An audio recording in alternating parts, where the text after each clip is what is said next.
अस्सलाम वालेकुम। अच्छा जी, हमने जो चीज़ें कवर की थी लास्ट लेक्चर में, अब उसकी ये समरी गिवन है। अप्रोचेस ऑफ प्रोबेबिलिटी हमने पढ़ा था, सब्जेक्टिव प्रोबेबिलिटी, ऑब्जेक्टिव प्रोबेबिलिटी। फिर ऑब्जेक्टिव में फर्दर 2 टाइप्स थी, classical probability and empirical probability, और उसकी हमने डेफिनेशंस देखी थी कि वो क्या होती हैं। Classical probability based on equally likely outcomes, यानी हर आउटकम के पास जो है वो इक्वल चांस होता है, ठीक है, सेलेक्ट होने का इन द सैंपल। अच्छा जी, empirical probability based on relative frequencies. Subjective में क्या होता है कि बेस्ड ऑन अवेलेबल इंफॉर्मेशन और हैविंग नो पास्ट एक्सपीरियंस। अच्छा जी, अब हमने कुछ न्यूमेरिकल्स जो आप लोगों ने किए थे, उनमें अब मैं आप लोगों को कुछ बता दूं कि प्रोबेबिलिटी के अंदर जो है वो क्वेश्चंस में हमारे पास सिनेरियो बहुत इंपॉर्टेंट होता है हमें अंडरस्टैंड करने के लिए कि हमने करना क्या है आखिर। अब प्रोबेबिलिटी जब आप फाइंड आउट करते हैं तो उसमें मैथमेटिकल ऑपरेटर्स तो यूज़ होते हैं, लेस देन इक्वल टू का साइन होता है, लेकिन जब उसको हम वर्डिंग में लिखते हैं तो वो आप लोगों के लिए अंडरस्टैंड करना बहुत ज़रूरी है। अगर मैं ये कहूँ कि आपने प्रोबेबिलिटी निकालनी है किसी भी आउटकम की, तो उसके आने के जो चांसेस है वो एटलीस्ट 3 हैं। तो उसका क्या मतलब हुआ होगा कि आपने 3 और उससे ग्रेटर नंबर्स लेने हैं, यानी आपने 3, 4, 5, 6 लेना है, क्योंकि एटलीस्ट का मतलब होता है ग्रेटर देन और इक्वल टू। जब आप जो है वो एट मोस्ट के लिए निकालेंगे तो उसका ये मतलब होगा कि आपने लेस देन और इक्वल टू लेना है, यानी आपने अगर कहा कि अब वो क्वेश्चन में गिवन है कि आपने जो है वो एट मोस्ट 3 आउटकम्स की प्रोबेबिलिटी निकालनी है, तो इसका ये मतलब होगा कि आपने 3 से लेस नंबर लेने हैं और 3 को भी लेना है, यानी 1, 2, 3, 4 सॉरी 1, 2, 3 आपने कंसिडर करना है। अब अगर आपको सिर्फ ग्रेटर और इक्वल दिया हुआ हो तो फिर आपने उसमें 3 को इंक्लूड नहीं करना, यानी आपने उसमें अगर ग्रेटर दिया हुआ है तो आपने 3 से ग्रेटर नंबर लेने हैं, और अगर आपको जो है वो लेस देन दिया हुआ हो तो आपने 3 से लेस नंबर लेने हैं। तो आपने दोनों सिचुएशंस में 3 को इंक्लूड नहीं करना। अच्छा जी, आप लोगों ने एक इंडिपेंडेंट और इंडिपेंडेंट इवेंट्स के ऊपर एग्जांपल देखी होगी, जिसके अंदर मार्बल्स जो है वो एक बैग के अंदर से ड्रॉ किए जा रहे थे, जिसमें आपके पास जो है वो रेड 8 और ब्लू 7 और ग्रीन 6 और येलो 4 मार्बल्स थे, ठीक है। इसमें ही आपको डिपेंडेंट और इंडिपेंडेंट इवेंट की एग्जांपल बेसिकली बताई गई थी। तो इसमें दो वर्ड्स जो थे वो यूज हुए थे, विद रिप्लेसमेंट का कॉन्सेप्ट और विदाउट रिप्लेसमेंट का कॉन्सेप्ट। अब विद रिप्लेसमेंट जो है जहाँ पर लिखा हुआ होगा तो हमें पता होना चाहिए कि ये हमारे पास इंडिपेंडेंट इवेंट है, यानी जो हम अगर जैसे उस एग्जाम्पल के अंदर उन्होंने बैग के अंदर से ब्लू मार्बल्स ड्रॉ किए थे, तो ब्लू हमारे पास 7 थे डिवाइडेड बाय 25 टोटल आउटकम थे, और ग्रीन हमारे पास जो थे वो 6 आउटकम्स थे, सॉरी 6 ग्रीन मार्बल्स थे, तो हमने उसको as it is 6 divided by 25 कर दिया। लेकिन अगर हम विदाउट रिप्लेसमेंट का कॉन्सेप्ट देखें तो विदाउट रिप्लेसमेंट में क्या था, हमारे पास डिपेंडेंट इवेंट था। ये अब वर्ड्स जो है वो आपने इनको अंडरस्टैंड करना है कि अगर हम क्वेश्चन में ये वाला सिनेरियो दिया हुआ हो तो हमने क्वेश्चन को कैसे सॉल्व करना है। अब हम अगर इसको विदाउट रिप्लेसमेंट के साथ करेंगे तो हमारे पास जो है वो 25 सॉरी 4 येलो मार्बल से, तो हमने उसको डिवाइड किया टोटल आउटकम से 25 के साथ। जब हमने रेड मार्बल्स लिए तो ये हमने लिए 8, क्योंकि हमारे पास रेड मार्बल्स तो उतने ही बैग के अंदर मौजूद थे, लेकिन जो हमारे पास टोटल है 24, उसमें से एक मार्बल जो था वो कम हो गया, तो हमारे पास जो है वो ऑल पॉसिबल आउटकम जो है वो 24 रह गए, ठीक है। इस चीज़ को आपने समझना है कि हमने जब with replacement and without replacement अगर हमारे पास लिखा हुआ होगा तो हमने उसको इंडिपेंडेंट और dependent event as a dependent event जो है वो ट्रीट करना है।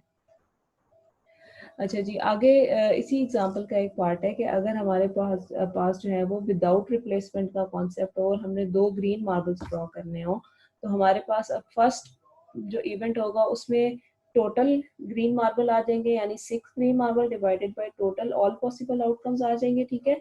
लेकिन जब हम सेकंड इवेंट करेंगे तो हम ऑलरेडी एक ग्रीन मार्बल उसमें से ड्रॉ कर चुके थे, तो हमारे पास जो है वो फेवरेबल आउटकम में 5 आएगा डिवाइडेड बाय 24 आएगा, यानी हमने ऑलरेडी उसी कलर का एक मार्बल जो है वो बैग में से निकाल लिया था, तो इसलिए हमारे पास जो है वो 5 आउटकम रह गए और जो फेवरेबल आउटकम रह गए और हमारे पास ऑल पॉसिबल आउटकम जो थे वो 24 रह गए।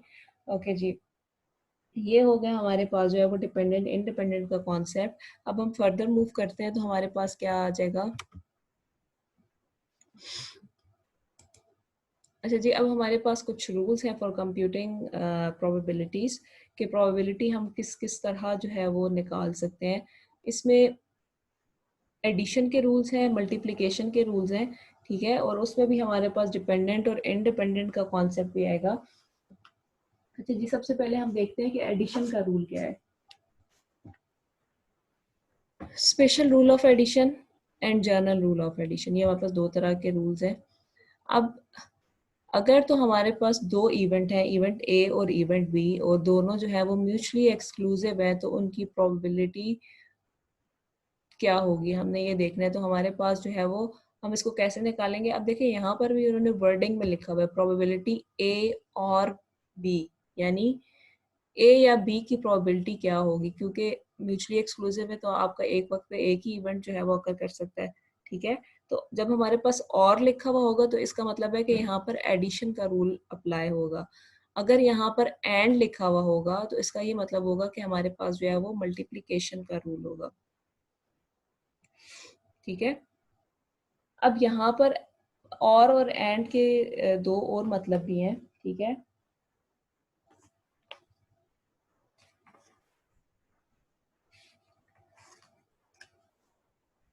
और एंड जो है वो हम बेसिकली दो और पर्पसेस के लिए भी यूज़ करते हैं। एंड को हम एज एन इंटरसेक्शन यूज़ करते हैं और को हम जो है वो यूनियन के लिए यूज़ करते हैं।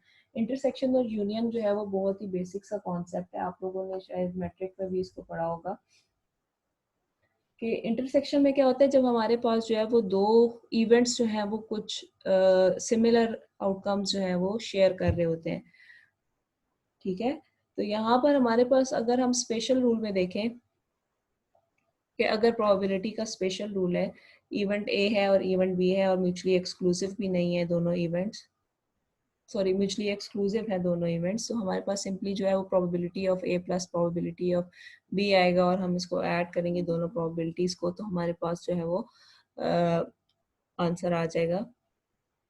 अब जर्नल रूल में क्या है, जर्नल रूल में अब देखिए यहाँ पर एक एग्जांपल है। अगर आपको वेन डायग्राम, ये बेसिकली वेन डायग्राम है कि आप दोनों डायग्राम्स के अंदर जो है वो इवेंट्स को शो कर रहे हैं और यहाँ पर उन्होंने जो है वो इवेंट ए और इवेंट बी दोनों दिया हुआ है और उसके दरमियान एक ऑरेंज कलर का एरिया जो कवर्ड एरिया है। इसका ये मतलब है कि इतने परसेंट जो है ना ये इवेंट्स आपस में आउटकम्स जो है वो शेयर कर रहे हैं, ठीक है। यहाँ पर लिखा हुआ है probability of A and B, यानी यहाँ पर हमारे पास जो है वो इंटरसेक्शन का कॉन्सेप्ट है, क्योंकि इंटरसेक्शन में क्या होता है कि जो दोनों सेट्स के अंदर दो चीजें जो कॉमन होती हैं हम उसको जो है वो इंटरसेक्शन में इंक्लूड करते हैं, ठीक है। आपने इससे रेलेवेंट एग्जांपल्स यूट्यूब की वीडियो में देखी होंगी। आई होप कि आप लोगों को यूनियन और इंटरसेक्शन का कॉन्सेप्ट जो है वो समझ आ रहा होगा,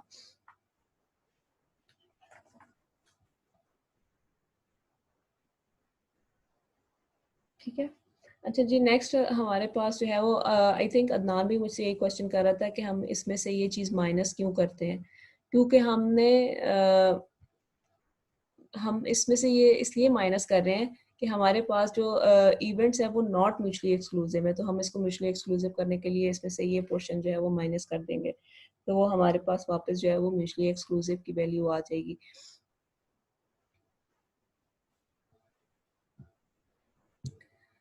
अच्छा जी, रिस्क एंड अनसर्टेनिटी में क्या फ़र्क है। अभी अगर हम इसको डिस्कस करें थोड़ा सा, तो रिस्क में हमारे पास प्रोबेबिलिटी ऑफ इवेंट जो होती हैं वो नोन होती हैं, यानी रिस्क के लिए हमें जो है वो हम स्टडी करते हैं और हमारे पास जो है वो इवेंट्स जो होते हैं वो नोन होते हैं। और अनसर्टेनिटी में क्या होता है कि जो पॉसिबल प्रोबेबिलिटीज है किसी भी आउटकम को हम असाइन नहीं कर सकते और हमें जो है वो अनसर्टन होता है कि फ्यूचर में क्या होगा। तो डिसीजन मेकर भी बेसिकली वो हर एस्पेक्ट को जो है वो नहीं देख सकता, कुछ चीज़ें जो अनसर्टन होती हैं। अब जैसे वर्ल्ड पैंडमिक अभी अकर हुआ है तो हर चीज़ जो थी वो अनसर्टेनिटी के लेवल पे थी। अब अगर कोई गवर्नमेंट की तरफ से स्ट्राइक हो जाती है तो फिर भी इंस्टीट्यूशन जो है वो कुछ बैकअप प्लान रखते हैं। लेकिन जब अब पेंडेमिक आया है तो इसकी वजह से लॉकडाउन हुआ है, तो अब इस ये जो है ये हमारे पास कंप्लीटली अनसर्टेन सिचुएशन है कि जिसमें हम जो है वो बिल्कुल ही अनअवेयर थे कि कुछ ऐसा भी हो सकता है। अच्छा जी, ये एडिशन रूल की एग्जांपल है। What is the probability that a card chosen at random from a standard deck of card will be either a king or a heart? यानी हमने हमारे पास डेक ऑफ कार्ड है, ठीक है, जिसमें 52 पीसेस होते हैं और उसमें हमारे पास कितनी प्रोबेबिलिटी है कि हमारे पास जो है वो किंग आए या हार्ट आएगा, ठीक है। अब किंग जो थे, किंग जो है वो 4 किंग्स होते हैं एक डेक के अंदर, तो उसकी प्रोबेबिलिटी के आने के चांसेस क्या है, 4 डिवाइडेड बाय 52। साथ में एक्सप्लेनेशन में भी लिखा हुआ है कि 4 kings in a deck of 52 cards. Heart जो है वो टोटल नंबर ऑफ हार्ट जो है वो इवेंट बी है, तो वो 13 डिवाइडेड बाय 52। तो किंग ऑफ हार्ट्स आने के जो चांसेस हैं वो 1 है, क्योंकि हर डेक के टोटल 4 सेक्शंस होते हैं, ठीक है, तो उसमें से एक हार्ट होता है और हर सेक्शन का एक एक जो है वो किंग होता है, तो हार्ट का भी एक ही किंग हुआ। तो अब इन दोनों के आने की, सॉरी, किंग ऑफ हार्ट के आने की जो प्रोबेबिलिटी है वो क्या होगी। अब देखें यहाँ पर probability of A and B, यहाँ पर हमारे पास इंटरसेक्शन का कॉन्सेप्ट आया है, ठीक है। यानी हमारे पास जो है वो एक किंग है और हार्ट का किंग है, यानी दोनों के आने के, वो हार्ट भी है और किंग भी है, तो दोनों के आने के चांसेस हो गए। यानी यहाँ पर हमारे पास इंटरसेक्शन का कॉन्सेप्ट आ रहा है। हम यहाँ पर ये कह रहे हैं कि event A and event B are sharing outcomes. So हम लोगों ने इसको जो है वो एडिशन के रूल में से माइनस कर देना है, ताकि हमारे पास जो है वो कंप्लीट हमारे पास जो है वो इसकी प्रोबेबिलिटी आ जाए, ठीक है। अच्छा जी, कॉम्प्लीमेंट रूल क्या होता है? Complement rule is basically exact opposite to the event A, कि हम अगर ये कहें कि कोई भी शख्स है वो उसको जॉब मिली है, ठीक है, तो वो इवेंट ए है, और उसको जॉब नहीं मिली तो वो इवेंट सॉरी कॉम्प्लीमेंट ए है। तो इसको आप ऐसे अंडरस्टैंड करें कि कोई ऐसा इवेंट जिसका बिल्कुल ऑपोजिट अगर अकर होता है तो वो कॉम्प्लीमेंट ए है और उसके आने के चांसेस हम निकाल सकते हैं। अब इसकी डेफिनेशन पढ़ लेते हैं कि क्या है। The complement rule is used to determine the probability of an event occurring by subtracting the probability of the event not occurring from one. यानी एक इवेंट अकर हो रहा है लेकिन उसकी जो प्रोबेबिलिटी निकालनी है वो अगर हम नॉट अकरिंग वाले इवेंट को अगर -1 करेंगे तो हमारे पास जो है वो अकरिंग इवेंट की प्रोबेबिलिटी आ जाएगी। जैसे मैंने आपको अभी जॉब की एग्जांपल दी है, क्योंकि एक वक्त में एक शख्स को या तो जॉब मिली होती है या नहीं मिली होती है। एक वक्त में ऐसा तो नहीं हो सकता ना कि उसको जॉब मिली भी है और नहीं भी मिली है, तो that is the complement rule. Okay जी।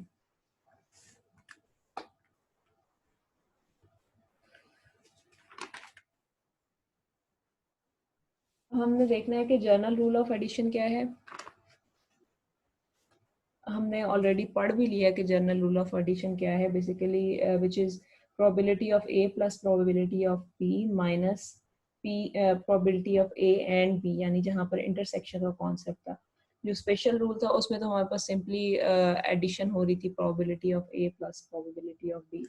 तो जो ये हमारे पास इंटरसेक्शन का कॉन्सेप्ट है ये हमारे पास जॉइंट प्रोबेबिलिटी को शो करता है, या आप इसको कंपाउंड प्रोबेबिलिटी भी कह सकते हैं। A probability that measures the likelihood of 2 or more event will happen concurrently, यानी A और B जो है वो इकट्ठे हैपन हो रहे होंगे। अब जैसे हमने लास्ट एग्जांपल में देखा कि किंग और हार्ट जो है वो इकट्ठा एक ही कार्ड के ऊपर हमारे पास मौजूद था, तो वो हमारे पास जो है वो कॉन्करेंट इवेंट की एक बेस्ट एग्जांपल है। तो यहाँ पर उसी की का ही जिक्र किया हुआ है कि किंग हमारे पास जो है वो इवेंट ए है और हार्ट हमारे पास इवेंट बी है। दरमियान में जो किंग ऑफ हार्ट है वो ए एंड बी इंटरसेक्शन को शो कर रहा है, ये ऑरेंज कलर्ड एरिया, यानी बोथ इवेंट यहाँ पर जो है वो कॉन्करेंटली अकर कर रहे हैं। अच्छा जी, अब हमारे पास क्या है, स्पेशल रूल ऑफ मल्टीप्लिकेशन। अब हम मल्टीप्लिकेशन की तरफ मूव कर रहे हैं। The special rule of multiplication requires that two event A and B are independent. अब स्पेशल रूल में मल्टीप्लिकेशन के क्या है कि दोनों इवेंट्स जो है वो इंडिपेंडेंट होने चाहिए, ठीक है. Two events A and B are independent if the occurrence of one has no effect on the probability of occurrence of other. यानी एक इवेंट का दूसरे के ऊपर किसी किस्म का कोई अफेक्ट नहीं है. इंडिपेंडेंस का क्या मतलब होता है कि एक चीज अगर अकर हो रही है तो उससे दूसरी चीज के अकरेंस के ऊपर कोई फर्क नहीं आएगा. और उस रूल को हम कैसे लिखते हैं? Probability of A and probability of B. जब हमारे पास एंड का कॉन्सेप्ट आ जाता है तो इसका ये मतलब होता है कि हमारे पास जो है वो यूनियन का कॉन्सेप्ट है. यूनियन में क्या होता है कि हमारे पास जो सेट्स में डाटा गिवन होता है वो हम उसमें जो शेयरिंग आउटकम्स होते हैं उसको हम वन टाइम मेंशन करते हैं. और हमने ऑल जितने भी सेट्स के अंदर हमारे पास एलिमेंट होते हैं उन सबको इंक्लूड करते हैं, ठीक है. तो इसको कैसे लिखेंगे? The rule is written probability of A and B equal to probability of A into probability of B. अच्छा जी, मल्टीप्लिकेशन रूल की एग्जांपल है हमारे पास. इसको देखते हैं कि यहाँ पर इन्होंने कैसे इसको सॉल्व किया है.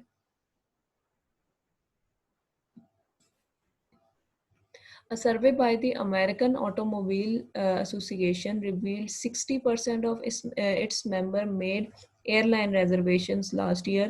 Two members are selected at random. What is the probability of both made airline reservation at last year? यानी यहाँ पर जो साइमल्टेनियस रिजर्वेशन है ऑफ एयरलाइन लास्ट ईयर की, इसकी हमने प्रोबेबिलिटी फाइंड आउट करनी. यानी यहाँ पर कॉन्करेंट इवेंट क्या है कि दोनों मेंबर्स जो है वो सेलेक्ट भी हो गए और दोनों ने लास्ट ईयर रिजर्वेशन भी करवाई है. तो अब हम देखते हैं कि इसकी प्रोबेबिलिटी कैसे फाइंड करेंगे. The probability of first member, उसको R1 से डिनोट किया है, ठीक है. तो 0.6 उसकी प्रोबेबिलिटी आ गई. सेकंड मेंबर की भी 0.6 प्रोबेबिलिटी आ गई क्योंकि उन दोनों ने सेलेक्ट किया है. तो हमने फिर जब इसको हम मल्टीप्लाई करेंगे तो हमारे पास 0.36% जो है प्रोबेबिलिटी होगी कि उन दोनों ने लास्ट ईयर जो है वो एयरलाइन में रिजर्वेशन करवाई थी.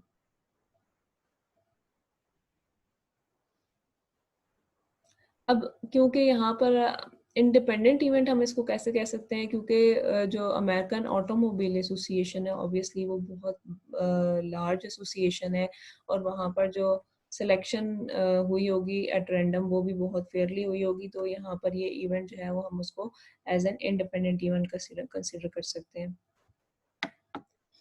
अच्छा जी, पीछे जो हमने जनरल रूल में पढ़ा वो हमारे पास क्या था? कंपाउंड प्रोबेबिलिटी या जॉइंट प्रोबेबिलिटी आप कह सकते हैं. अब हम क्या पढ़ रहे हैं? Conditional probability. A conditional probability is a probability of a particular event occurring given that an other event has occurred. यानी हमारे पास एक इवेंट हुआ और फिर उसके बाद एक दूसरा इवेंट जो है वो भी जरूर होगा, अकर होगा. The probability of event A given that the event B has occurred in written as probability of A bar next to B. यानी हमारे पास जो A bar next to B इसकी नोटेशन है, ठीक है. अब इसकी एग्जांपल क्या हो सकती है कंडीशनल प्रोबेबिलिटी की? यानी बाहर अगर बारिश हो रही है लेकिन मुझे बाहर भी जाना है, यानी आप ये कह सकते हैं कि एक इवेंट अकर हो रहा है लेकिन दूसरे इवेंट में भी जो है वो अकर होना है, तो हम उसको कंडीशनल प्रोबेबिलिटी कहते हैं. यानी it depends on some certain conditions जिसमें जो है वो एक इवेंट ये अकर होने के बाद जो है वो दूसरा इवेंट भी अकर होता है. अच्छा जी, जनरल रूल ऑफ मल्टीप्लिकेशन क्या है? The general rule of multiplication is used to find out. एक मिनट, एक चीज रह गई, मैं आप लोगों को मेंशन कर देती हूँ यहाँ पर. स्पेशल रूल इंडिपेंडेंट इवेंट्स के लिए था और जो जनरल रूल ऑफ मल्टीप्लिकेशन है कंडीशनल प्रोबेबिलिटी के लिए, वो हमारे पास जो है वो डिपेंडेंट इवेंट के लिए यूज होगा, ठीक है. The general rule of multiplication is used to find out the joint probability that two events will occur. Use the general rule of multiplication to find the joint probability of two events when the events are not independent. अच्छा, यहाँ पर उन्होंने कहा है कि अगर दो event concurrently अकर हो रहे हैं तो वहाँ पर हम जो है वो जॉइंट प्रोबेबिलिटी को यूज़ करेंगे. लेकिन अगर हमारे पास जो है वो इवेंट इंडिपेंडेंट नहीं है जो मैंने अभी मेंशन किया कि आपके पास अगर इवेंट डिपेंडेंट होंगे तो वहाँ पर हम जनरल रूल ऑफ मल्टीप्लिकेशन को अप्लाई करेंगे, लेकिन उसमें हमारे पास जो है वो जो कंडीशनल प्रोबेबिलिटी का पोर्शन है वो ऐड अप हो जाएगा, यानी it states that for two events A and B the joint probability that both event will happen is found by multiplying the probability that event A will happen by the conditional probability of event B occurring given that A has occurred. ठीक है, ये basically उन्होंने formula की explanation लिखी हुई है. ठीक है, तो हमारे पास जो जर्नल रूल ऑफ मल्टीप्लिकेशन वो होगा probability of A and B is equal to probability of A then probability of B bar next to A. ठीक है,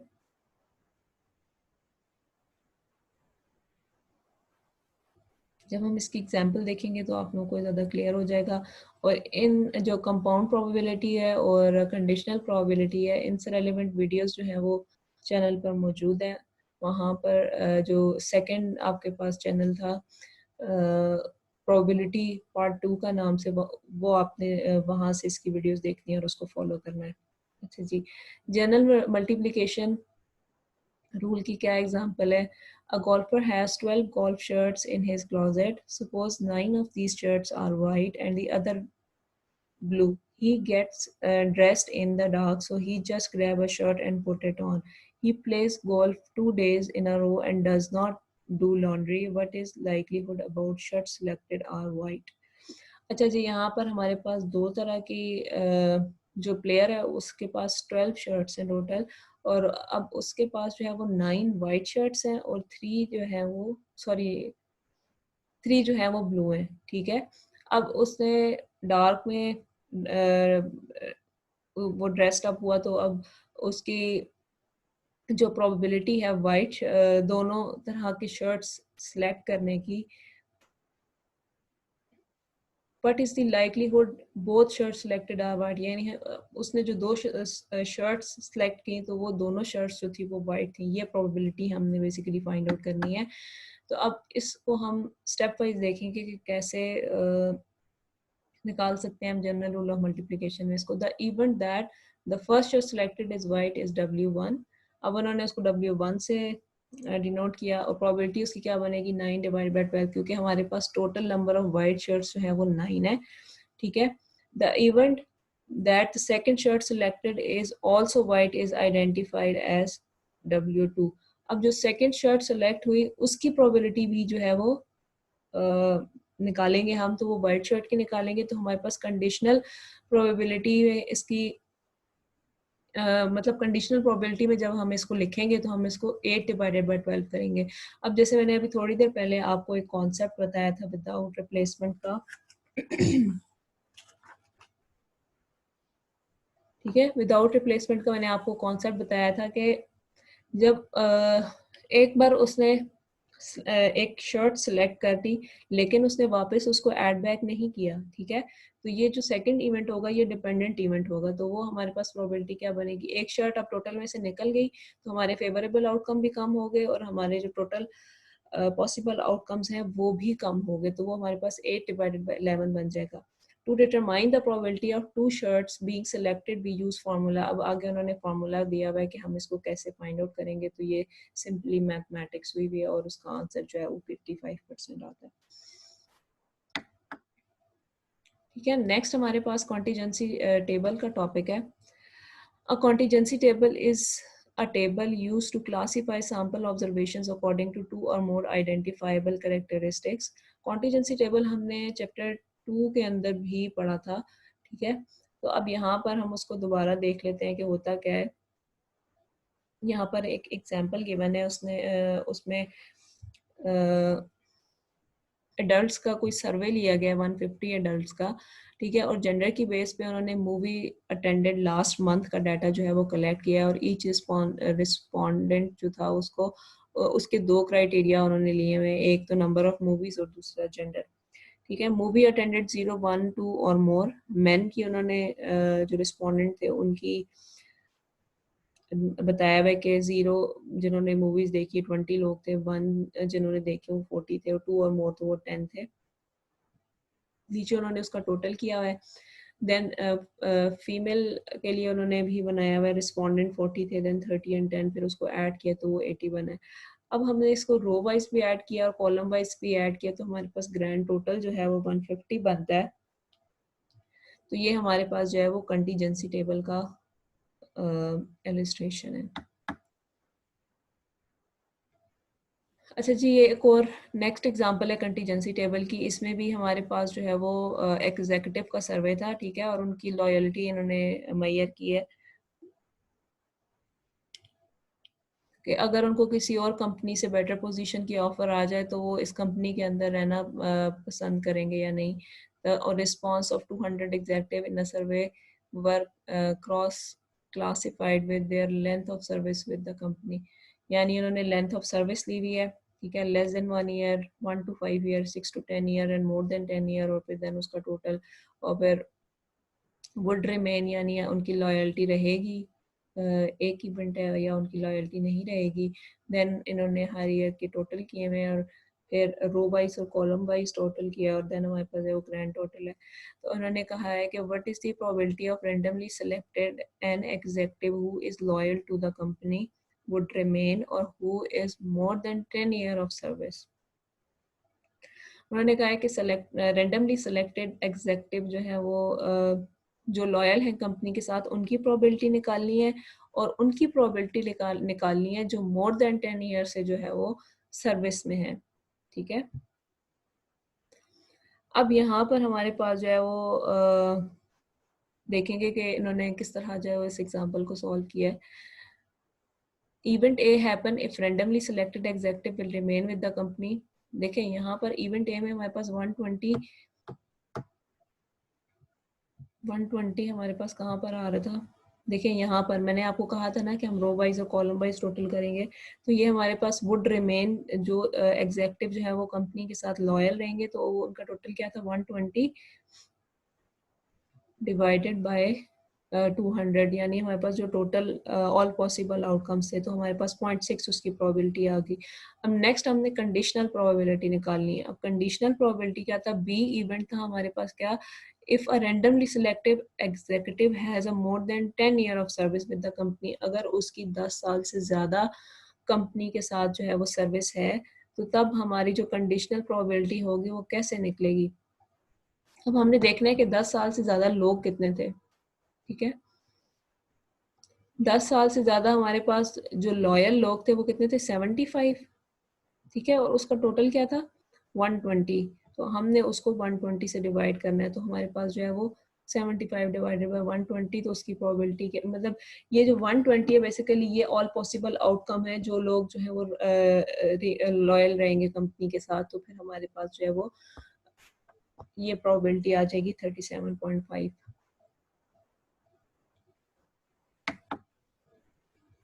ओके जी, ट्री डायग्राम आप लोगों ने बनाई होगी, आप लोगों ने जो यूट्यूब के लेक्चर अटेंड किए थे जिसमें आपको सैम्पल स्पेसेस बनाना सिखाया गया था, जिसमें आपने जब फेयर कॉइन जो है वो टॉस किया, फिर उसके जो पॉसिबल 2 फेयर कॉइन्स अगर आपने टॉस किए तो उसके जो ऑल पॉसिबल आउटकम्स जो है वो आए, तो हमने उसको ट्री फॉर्म में लिखा था। यानी अगर हेड आया तो आपने 2 लाइनें लगा के एक बार टेल और दूसरी बार हेड लिखा था, और देन इसी तरह फर्दर वो चलता गया था।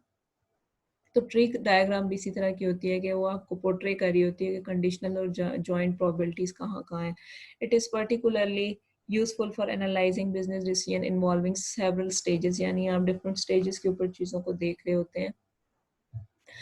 A tree diagram is a graph that is helpful in organization calculation that involves several stages. Each segment in the tree is one stage of the problem. The branches of a tree diagram are weighted by probabilities. ठीक है, tree diagram बनती है कि एक से आपने start किया, then आप फर्दर जो है वो डिफरेंट सेगमेंट्स के अंदर मूव करते जाते हैं। सैम्पल स्पेसिस बेसिकली हमारे पास होते हैं वो a set of all possible outcomes को कहते हैं। अब देखें यहाँ पर लॉयल्टी के ऊपर उन्होंने जो है वो बनाई हुई है ट्री डायग्राम। 120 डिवाइडेड बाय 200 यानी जो लोग लॉयल रहेंगे कंपनी के साथ, और 80 डिवाइड बाय 200 जो मतलब उनकी लॉयल्टी बाकी नहीं रहेगी। तो अब यहाँ पर उन्होंने लॉयल्टी के 2 वो बना दिए, ठीक है। इसके बाद उन्होंने कंडीशनल प्रोबेबिलिटी बनाई है, यानी 10 वो लोग हैं जो जिनका एक्सपीरियंस जो है वो लेस देन 1 ईयर है, ठीक है।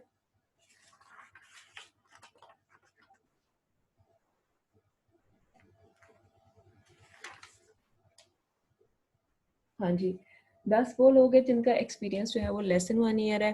फिर उसके बाद जो है वो 30 वो लोग हैं जिनका 1 to 5 ईयर है, 5 वो लोग हैं जिनका 5 to 10 ईयर है, और 75 वो लोग हैं जिनका मोर देन 10 ईयर्स है, ठीक है। इसी तरह आपने हर जितने भी कंटीजेंसी टेबल के अंदर आप देखेंगे कि आपने रो वाइज जो है वो लॉयल्टी निकालनी है, जहाँ पर देखें हर हर जो प्रोबेबिलिटी निकाली गई है उसको डिवाइडेड बाय 120 किया गया है, ठीक है। और जो आपने जो लॉयल नहीं रहेंगे उन लोगों के लिए भी जब आपने निकाली है प्रोबेबिलिटी तो उसको डिवाइडेड बाय 80 किया है, क्योंकि जो सेकंड रो है जो लोग लॉयल नहीं रहेंगे कंपनी के साथ उसका जो टोटल है वो 80 है, ठीक है। देन उसके बाद जब आपने इसकी जॉइंट प्रोबेबिलिटी निकाली,